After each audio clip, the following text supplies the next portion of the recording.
தப்பா எடுத்துக்க வேண்டாம். குழப்பத்தோட இருக்கீங்களா? அது உண்மைதான்.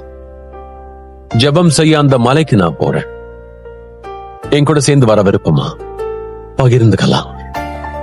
போலாம். என் கூட சேர்ந்து ஜெபம் பண்ணுங்க. உனக்கு ஏன் தூக்கம் வரல? எனக்கு பயமா இருக்கு. ஏய், நமக்கு பயமா இருக்கும்போது நாம என்ன செய்யணும்? நம்ம வசனங்களை சொல்லணும். ஆண்டவரின் வசனங்கள். இப்போதும் யாக்கோபே, உன்னை சிருஷ்டித்தவரும் இஸ்ரவேலே, உன்னை உருவாக்கினவரும் ஆகிய கர்த்தர் சொல்லுகிறதாவது பயப்படாதே. உன்னை மீட்டுக் கொண்டேன், உன்னை பெயர் சொல்லி அழைத்தேன். நீ என்னுடையவன்.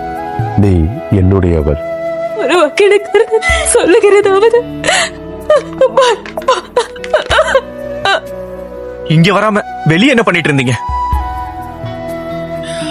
ஜெபம் செஞ்சுக்கிட்டு இருந்தேன் யோவான். ரபி, யோவான் அவரோட சீஷர்களுக்கு தினமும் செய்யற ஜபத்தோட கூடுதலா ஒரு ஜபம் சொல்லி கொடுத்தாருன்னு பிலிப்பு சொன்னாரு. ஒருவேளை நீங்களும் எங்களுக்கு சொல்லி கொடுக்கலாமே? ஆமா, நீங்க தனிமையில வெளியே இருக்கும் போது எப்படி ஜெபிக்கிறீங்கன்னு தெரிஞ்சுக்க விரும்புறேன். மனதையும் இதயத்தையும் சரியாக்கிக்க முதல் படியா இருக்கக்கூடியது ஜெபம் மட்டும்தான். அதுக்காக நான் அடிக்கடி போறதை நீங்க பாக்குறீங்க. தயவு செஞ்சு எங்களுக்கும் உங்களை போல ஜெபிக்க கற்றுக் கொடுங்க. நாம ஜெபிக்கும் போது முதல்ல பரலோகத்தில் இருக்கிற நமது பிதாவையும் அவருடைய மகத்துவத்தையும் ஒப்புக்கொள்றதுல உறுதியா இருக்கணும். அதனால் நீங்க இப்படி ஜெபிக்கலாம். பரலோகத்தில் இருக்கிற எங்கள் பிதாவே, உம்முடைய நாமம் பரிசுத்தப்படுவதாக. நம்ம சொந்த சித்தம் இல்லாம தேவனுடைய சித்தத்தை செய்யறதுல உறுதியா நாம இருக்கணும். அதனால நாம சொல்றது, உம்முடைய ராஜ்யம் வருவதாக, உம்முடைய சித்தம் பரமண்டலத்திலே செய்யப்படுகிறது போல பூமியிலேயும் செய்யப்படுவதாக. இன்றைக்கு தேவையான ஆகாரத்தை எங்களுக்கு தாரும்.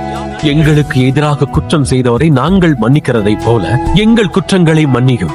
எங்களை சோதனைக்கு உட்பட பண்ணாமல் தீமையினின்று எங்களை விடுவியும். இங்க வாங்க வாங்க வாங்க வாங்க, நாம ஜெபிக்கலாம். கர்த்தர் உங்களை ஆசீர்வதித்து உங்களை காக்க கடவர். கர்த்தர் தம்முடைய முகத்தை உங்கள் மேல் பிரகாசிக்க பண்ணி உங்கள் மேல் கிருபையா இருக்க கடவர். கர்த்தர் தம்முடைய முகத்தை உன்மேல் பிரசன்னமாக்கி சமாதானம் கட்டளையிட கடவர். ஆமென். அதுக்கப்புறம் என் கூட பேசுவீங்களா? பேசுறேன். ஜெபம் பண்ண பிறகும் கேள்வி கேட்க விரும்பினா